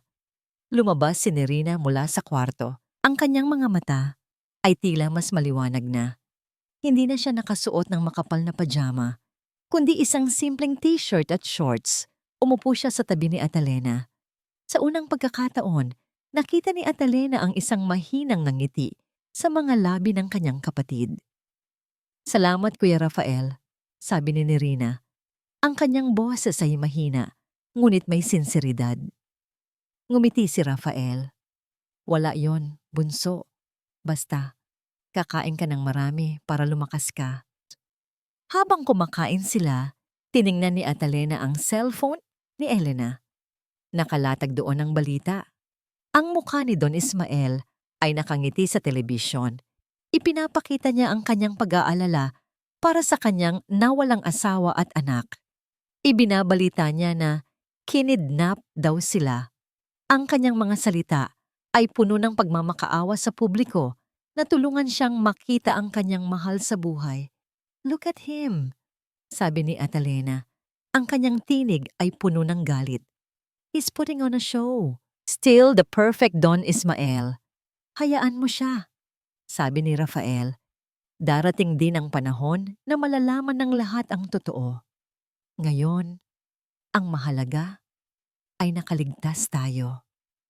Ngunit ang kapayapaan na kanilang nararanasan ay panandalian lamang. Sa sumunod na araw, habang si Atalena ay naglalakad sa sala, nakita niya ang isang notification sa Facebook ni Elena. Isang message request mula sa isang pangalan na hindi pamilyar. Ngunit ang profile picture nito ay nagpakuha ng kanyang atensyon. Isang lumang litrato ng isang babaeng mukhang pamilyar. Binuksan ni Atalena ang message. Ang laman nito ay simple. "Atalena, alam ko ang nangyayari sa kapatid mo. Ako si Lina, ang dating scholar ni Ismael. Kailangan nating mag-usap." Si Lina, ang pangalan na narinig niya mula kay Aling Marites. Ang pangalan na tila isang anino mula sa nakaraan. Ngayon, ang anino na yon ay humarap sa kanya. Nag-aalok ng tulong. Habang iniisip ni Atalena ang mga posibilidad, isang malakas na tunog ang narinig mula sa labas ng bahay. Isang tunog ng mga sirena. Napatayo silang lahat. Ang kanilang mga muka ay puno ng takot. "May mga pulis," bulalas ni Elena. "Nahanap nila tayo." Tumakbo silang lahat patungo sa bintana.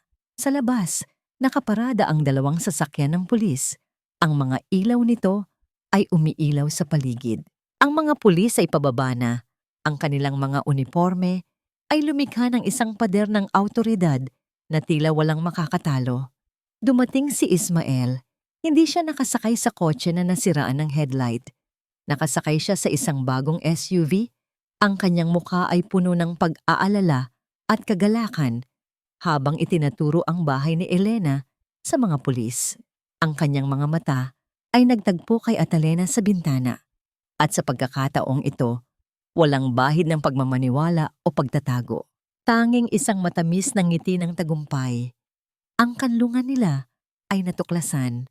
Ang kanilang pag-asa ay muling naglaho sa gitna ng nakakabulag na ilaw ng mga sirena at ng nakakatakot na ngiti ng halimaw. Ang presinto ng pulisya sa San Miguel ay puno ng nag-iinit na tensyon.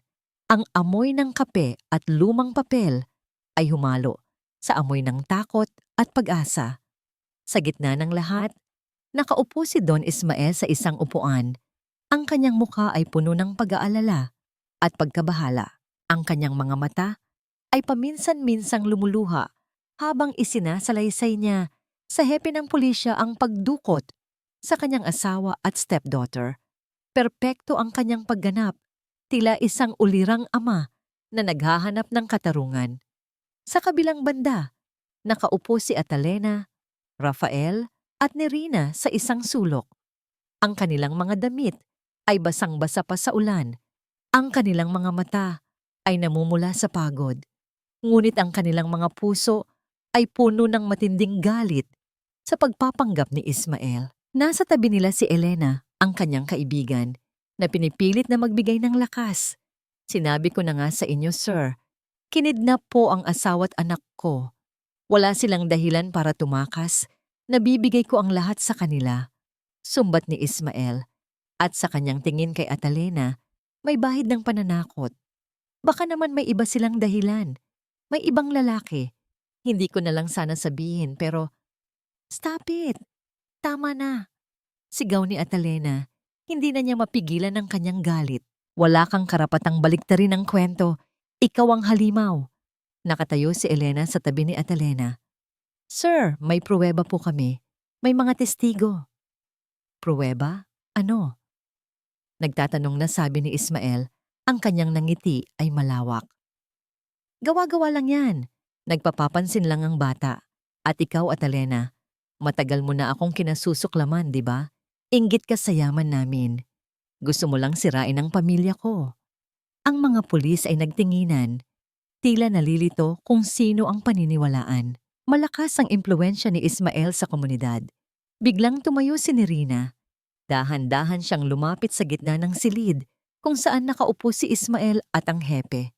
Ang kanyang mga paa ay nanginginig pa rin, ngunit ang kanyang mga mata ay may kakaibang tapang na hindi pa nakita ni Atalena. Hindi siya sinungaling. Mahina ngunit malinaw na sabi ni Nerina. Ang kanyang boses ay tila isang tinik na tumusok sa perpektong palabas ni Ismael. Nerina, anak, umupo ka na. Kalmadong sabi ni Ismael, ngunit sa kanyang mga mata may bahid ng gulat. May sakit ka. Huwag kang mag-alala. Uuwi na tayo. Papagalingin ka na namin. Wala akong sakit, sigaw ni Nerina. At sa pagkakataong ito, ang kanyang boses ay naging malakas. Ang sakit ay ikaw. Ikaw ang may sakit. At sa harap ng lahat, dahan-dahang itinaas ni Nerina ang kanyang manggas. Tumambad doon ang mga marka. May mga lumang marka sa kanyang balat. Halos kumupas na. Ngunit malinaw pa ring nagsasalaysay ng mga nangyari noon. At sa gitna ng mga yon, may isang bagong bakas, manipis at mapula sa kanyang braso. Tila palatandaan ng isang sandaling desperasyon, isang pagtatangkang ilabas ang bigat ng damdaming matagal nang kinikimkim. Napatigil ang lahat. Maging si Ismael ay nawala ang kanyang perpektong ngiti. Gawa-gawa lang yan, sigaw ni Ismael. Pilit na binabaluktot ang katotohanan. Gusto niya lang ng pansin. Hindi, sabi ni Nerina. Ang kanyang mga mata ay nakatingin ng diretso kay Ismael, puno ng isang galit na matagal nang kinimkim. Hindi lahat yan gawa ko. At kahit gawa ko, dahil sa'yo. You made me hate myself. You made me want to disappear. Bago pa man makasagot si Ismael, isang figura ang lumabas mula sa pinto ng presinto. Isang matangkad na babae, may edad na, ngunit ang kanyang mga mata ay matalim at puno ng determinasyon. Kasama niya si Aling Marites. Hindi lang si Nerina ang biktima mo, Ismael. Sabi ng babae, ang kanyang boses ay matatag. Marami kami. Si Lina, ang dating scholar ni Don Ismael, ang anino mula sa nakaraan. Lumapit siya kay Nerina at hinawakan ng kamay ng dalagita. Ako si Lina Morales, dati akong scholar ni Don Ismael, naranasan ko rin ang naranasan mo. Ang mukha ni Ismael ay tuluyang nagbago. Ang kanyang pagpapanggap ay gumuho na parang baraha. Ang kanyang mga mata ay nanlilisik sa galit. Ngunit ang sorpresa ay hindi pa tapos. Mula sa likuran ni Nalina at Aling Marites, dahan-dahang lumabas ang isa pang figurada. Isang babaeng balot sa kumot, ang kanyang mukha ay maputla. Ngunit ang kanyang mga mata ay may kakaibang kislap na puno ng pagsisisi at determinasyon. Si Aling Letty, napatayo si Atalena. Hindi siya makapaniwala sa kanyang nakikita. Buhay ang kanyang ina. At naroon ito. Si Letty ay lumapit sa gitna ng presinto. Ang kanyang mga mata ay nakapako kay Ismael. Sa kanyang mga kamay, may hawak itong isang maliit na notebook. Ang notebook na dati niyang itinatago sa ilalim ng kanyang unan. Ito, sabi ni Letty, ang kanyang boses ay nanginginig ngunit malinaw. Inabot niya ang notebook sa hepe. Ito ang mga listahan ng mga perang binibigay niya sa akin. Ang mga perang ginamit niya para pagtakpan ng lahat. Ang mga perang ginamit niya para bilhin ang katahimikan ng mga katulong. At ang katahimikan ko, ito ang lahat ng detalye kung paano niya sinira ang buhay namin. Ang presinto ay nabalot sa katahimikan. Ang hepe ay dahan-dahang binuksan ng notebook. Ang bawat pahina ay puno ng mga petsa, pangalan at halaga ng pera. Ebidensya ng isang mahabang panahon ng pananakit at pagtatago. Ang perpektong mundo ni Don Ismael ay tuluyang gumuho. Ang kanyang mukha ay namutla. Ang kanyang mga mata ay nagpapakita ng isang demonyong nasukol sa sulok, handang sumabog. Sa isang iglap, tumakbo si Letty kay Nerina. Yumuko siya, lumuhod sa harap ng kanyang anak at niyakap ang mga binti nito. ng mahigpit. Ang kanyang mga balikat ay nanginginig sa pag-iyak. Anak ko, Nerina, patawarin mo si Mommy. Humihikbing sabi ni Letty. Patawarin mo ako sa lahat ng kasalanan ko, sa pagiging duwag ko, sa pagiging bulag ko. Wala akong ibang gusto kundi ang kapatawaran mo. Ang buong silid ay nabalot sa isang nakakadurog na damdamin. Ang pulis, ang mga tao sa presinto, lahat ay napatulala. Sa gitna ng lahat ng katotohanan at ebidensya, ang paghingi ng tawad ng isang ina sa kanyang anak ang pinakamatindi sa lahat. Dahan-dahang yumuko si Nerina at hinawakan ang ulo ng kanyang ina.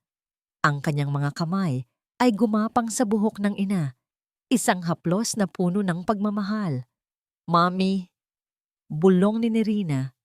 Ang kanyang mga mata ay puno ng luha. Ang katarungan ay nakita. Ang katotohanan ay isiniwalat.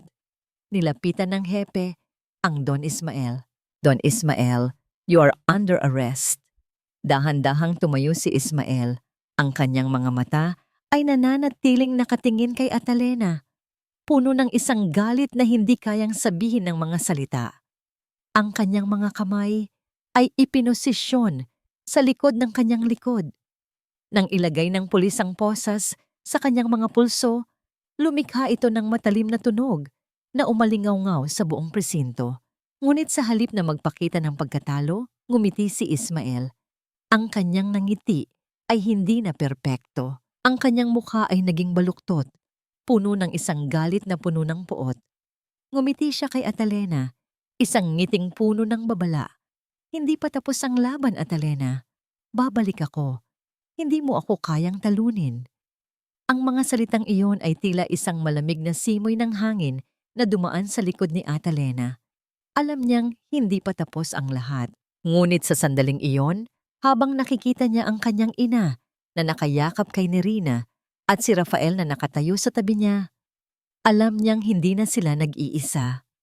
Ang tunog ng posas na nagkulong sa kamay ni Ismael ay tila nagsasabi na nagsimula pa lamang ang tunay na laban. Ang laban para sa paghilom at pagpapatawad. Lumipas ang 2 taon na tila isang mahabang paghinga matapos ang isang matinding bagyo. Ang mga sugat ay hindi pa tuluyang naghihilom, ngunit ang sakit ay hindi na kasing tindi ng dati. Ang mga bakas ay nananatili, ngunit ngayon ay may kasama ng pag-asa. Ang pag-asa na ang isang nasirang kaluluwa ay maaaring muling buuin, isang piraso sa bawat pagkakataon. Iniwan na nila ang mansyon ni Don Ismael. Ang bahay na yon na dati sumisimbolo sa luho at pagpapakitang tao, ngayon ay isang nakakatakot na alaala na lamang. Si Don Ismael ay nasa bilangguan, naghihintay ng kanyang hatol. Ang kanyang imperyo ay unti-unting gumuho matapos mabunyag ang lahat ng kanyang kasamaan, kasama na ang kanyang mga ilegal na transaksyon na naitala sa notebook ni Letty at sa testimonya ni Lina. Lumipat sina Atalena, Rafael at Nerina sa isang maliit na bahay sa gilid ng dagat, hindi kalayuan sa kanilang dating probinsya. Hindi ito kasing laki ng mansyon, ngunit punong-puno ito ng liwanag, hangin at pagmamahal. Ang tunog ng alon na humahampas sa dalampasigan ay isang nakapapawing pagod na ritmo, hindi na isang babala ng panganib. Si Rafael ay nagtayo ng sarili niyang maliit na talyer. Nag-aayos ng mga electrical appliances at wiring ng mga kapitbahay. Ang kanyang mga kamay, na dati pilit na pinipigil ang galit, ngayon ay puno ng pagkamalikhain at pagiging masikap. Kumikita siya ng sapat para sa kanilang mga pangangailangan at ang bawat barya ay malinis, walang bahid ng kahihiyan. Si Atalena naman ay bumalik sa pagiging nurse. Nagtatrabaho siya sa isang rural health unit, nagbibigay ng serbisyo sa mga mahihirap na komunidad. Ang kanyang pag-aalaga ay hindi lamang pisikal. Nagbibigay din siya ng moral support sa mga kababaihan na dumaranas ng iba't ibang uri ng problema. Nagbabahagi ng kanyang kwento upang magbigay ng lakas sa kanila na lumaban. Ang kanyang dating takot ay napalitan ng isang matinding pagmamalasakit at pag-unawa. Ngunit ang pinakamalaking pagbabago ay kay Nirina. Sa tulong ng therapy at ng walang humpay na pagmamahal ni Atalena at Rafael, dahan-dahan siyang bumalik sa dati. Nag-enroll siya sa isang online school, unti-unting binabalikan ang mga aralin na nawala sa kanya. Ngunit ang kanyang tunay na kanlungan ay ang sining. Nag-enroll siya sa isang local art workshop at doon, ibinuhos niya ang lahat ng kanyang nararamdaman sa canvas. Hindi na siya nagpipinta ng madilim na figura o halimaw. Sa halip, ang kanyang mga obra ay puno ng buhay, mga bulaklak na namumukadkad, malawak na karagatan na pinipinta niya sa iba't ibang kulay ng asul at berde, at mga larawan ng isang pamilya na magkakapit kamay. Ang bawat brushstroke ay isang hakbang patungo sa paghilom. Bawat kulay ay isang bagong simula. Isang araw, habang nagpipinta si Nirina sa dalampasigan, inabot ni Rafael sa kanya ang isang maliit na sobre. "Galing kay Mommy Letty," sabi ni Rafael. Si Aling Letty ay hindi na nakatira sa kanila. Sa loob ng 2 taon, pinili nitong manatiling hiwalay upang harapin ang kanyang mga kasalanan ng mag-isa. Nagtatrabaho siya bilang isang volunteer sa isang simbahan, naglilinis at nagbabasa ng Biblia. Nagpapadala siya ng mga sulat at paminsan-minsan ay nagpapadala ng kaunting pera. Mga barya na pinaghirapan niya mula sa maliliit na trabaho. Hindi pa sila tuluyang nagkasundo, ngunit ang puwang sa pagitan nila ay unti-unting lumiliit, hindi sa pamamagitan ng pagkalimot, kundi sa pamamagitan ng proseso ng pagpapatawad. Binuksan ni Nirina ang sobre. Isang sulat. At sa loob, may maliit na keychain na hugis puso, gawa sa shell. Isang simpleng regalo, ngunit alam ni Nirina na ito ay galing sa puso ng isang inang nagsisisi. Tiningnan ni Nirina ang kanyang bagong obra. Isang malaking canvas na may pininturahan ng malawak na asul na langit. At sa ibaba, 3 malalaking puno na matatag na nakatayo. Ang kanilang mga ugat ay magkakadugtong. Wala na ang mga anino. Wala na ang mga madilim na kulay. Tanging liwanag at pag-asa. "Ate," sabi ni Nirina, nang makalapit si Atalena, "gusto ko tong ibigay kay Mommy." Ngumiti si Atalena. Ang kanyang mga mata ay puno ng pagmamalaki. Niyakap niya ang kapatid. Ang dating manipis at nanginginig na katawan ni Nirina ay ngayon ay matatag at puno ng buhay. Ang kanyang buhok ay makintab na muli, sumasayaw sa hangin ng dagat. "Alam kong matutuwa ang Mommy," bulong ni Atalena. "Hindi na tayo tulad ng dati, Nirina. Hindi na tayo manghihinayang. We are healed." Ngunit sa gitna ng kapayapaan na kanilang nararanasan, ang buhay ay hindi tumitigil sa pag-ikot. Isang hapon, habang nag-aayos si Nirina ng mga bagong pinintang larawan sa labas ng kanyang maliit na tindahan sa tabing dagat, may huminto na sasakyan sa harap nito. Isang lumang jeepney, ngunit malinis at makintab. Isang binata ang bumaba. Mataas ito, kayumanggi, at may ngiti sa labi. May hawak itong bulaklak, isang simpleng kumpol ng sampagwita. Lumapit ang binata kay Nirina. Ang kanyang mga mata ay nakatitig sa mga pininta ni Nirina, puno ng paghanga. "Maganda ang mga gawa mo," sabi ng binata. Ang kanyang boses ay malambing at puno ng paghanga. "Gusto ko sanang bumili, pero kung hindi ka pa handang ibenta, baka pwedeng makipagkaibigan na lang muna." Namula si Nirina. Sa unang pagkakataon sa loob ng napakahabang panahon, naramdaman niya ang isang kakaibang init sa kanyang dibdib. Isang init na hindi galing sa takot, kundi sa isang bagong damdamin. Ang kanyang puso ay lumikha ng isang malambot at magaan na ritmo. Ang kanyang mga labi ay dahan-dahang gumuhit ng isang tunay na ngiti. Isang ngingiting hindi sa pilitan, kundi galing sa kaibuturan ng kanyang pagkatao. Ang lahat ng dilim ay naglaho. At sa harap niya, ang mundo ay biglang naging maliwanag at puno ng posibilidad. Isang bagong simula, isang bagong kabanata, at isang bagong pag-asa na ang pagmamahal ay maaaring maging simula ng lahat ng paghihilom. 4 na taon, matapos ang gabing puno ng luha at takot, ang araw ay sumikat ng payapa sa dalampasigan ng San Miguel. Ang hangin ay amoy alat at bulaklak ng sampagita, nagdadala ng kapayapaan sa bawat paghinga. Ang mundo ay nagpatuloy sa pag-ikot, ngunit para kina Atalena, Rafael at Nerina, ang bawat araw ay isang regalo, isang patunay na ang pag-asa ay hindi kailanman nawawala. Ngayon, ang ika-20 kaarawan ni Nerina. Ang maliit nilang bahay sa tabing dagat ay puno ng masayang tawanan at amoy ng inihaw na isda at spaghetti. Ito ang unang pagkakataon na ipinagdiriwang ni Nerina ang kanyang kaarawan nang walang anino ng takot o kalungkutan. Nakasuot siya ng isang simpleng puting bestida. Ang kanyang buhok ay malayang humahampas sa hangin at ang kanyang mga mata ay puno ng kislap ng tunay na kagalakan. Ang kanyang nangiti ay malawak at totoo. Isang nangiting nagmula sa isang kaluluwang ganap ng gumaling. Happy birthday, bunso! Bati ni Rafael, inabot ang isang maliit na kahon. Sa loob nito ay isang set ng bagong watercolor paints. Matagal nang pinangarap ni Nerina yon. Niyakap ni Nerina ang kanyang kuya. Thank you, Kuya Rafael. Thank you for everything. Pumasok sa pintuan si Aling Letty. Payat na siya. Ang kanyang buhok ay may puting hibla na.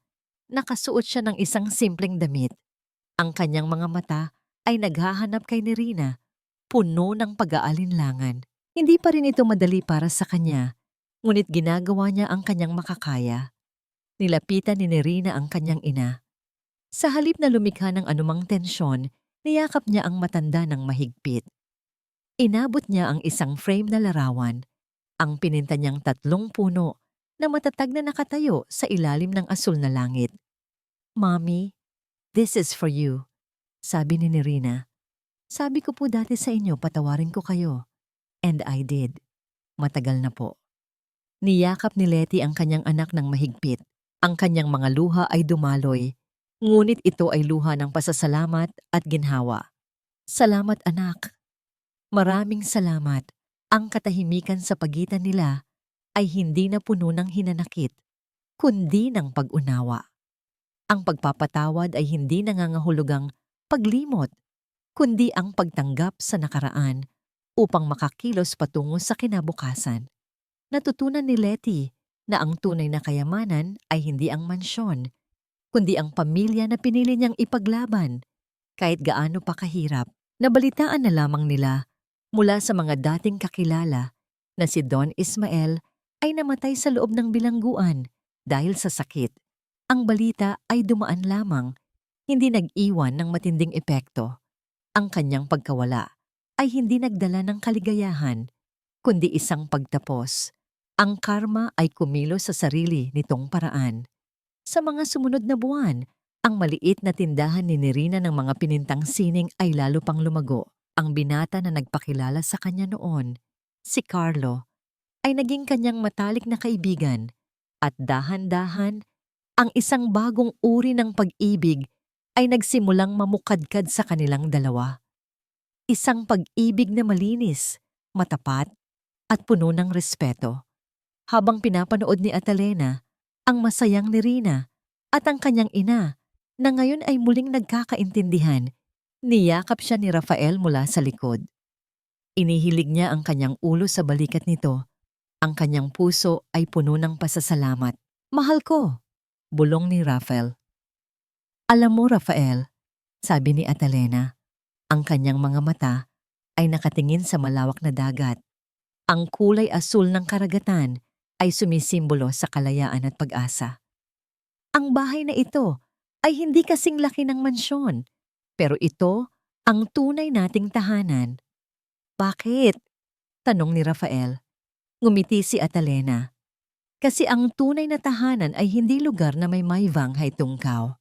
Hay, tahanan ay lugar kung saan walang lihim, kung saan ang sakit ay gumagaling sa pamamagitan ng pagmamahal, kung saan ang bawat ngiti ay totoo. Dito, ang bawat isa sa atin ay malaya Dito, ang bawat isa sa atin ay mahalaga. At sa huli, ang pag-asa ay laging nangingibabaw sa anumang kadiliman.